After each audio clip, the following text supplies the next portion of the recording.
கோபால மாமா ஒரு ஆர்டிக்கல் எழுதியிருக்கார். ஒருத்தர் சுவாமிகிட்ட சொல்கிறார், தபோவனத்துலேருந்து கிளம்ப மனசு வரல, இப்போ போனாலே நமக்கு அப்படி இருக்கு.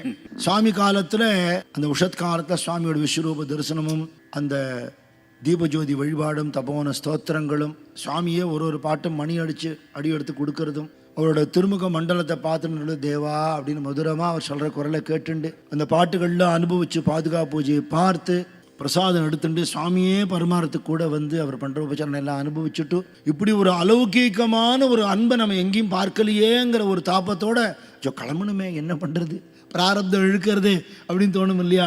அவர் சுவாமிகிட்ட சொல்கிற மனசே வரல, ரொம்ப தாபமாக இருக்குது, கிளம்பணும் போல இருக்குது, இருக்கணும் போலவும் இருக்குது. கிளம்ப வேண்டியதுங்கிறது கடமை, இருக்கணுங்கிறது ஆசை.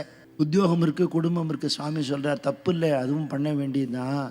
அடிக்கடி வரணுங்கிறது இல்லை, இருக்கிற இடத்துலேருந்து நினச்சிண்டா போகிறோம். எங்கிருந்தாலும் என் பார்வையிலேயே இருக்கிறீர்கள்.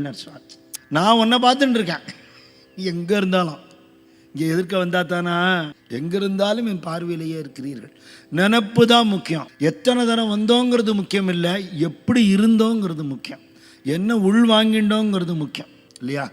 காஞ்சிபுரத்தில் எத்தனையோ பேர் மகாபரிவாளை அவர் தெருவில் அப்படி நடந்து போகும்போது பார்த்துருக்கான்.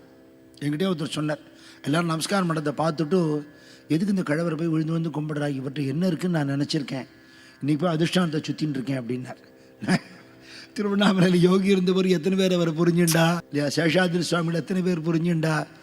இப்போ தரிசனம் பண்ணினதுனால மட்டும் ஆயிடுத்துன்னு இல்லை, ஒரு தரம் பார்த்தாலும் உள் வாங்கிண்டு அந்த நினைப்போடையே இருந்துவிட்டா அதுதான் பிரயோஜனம்.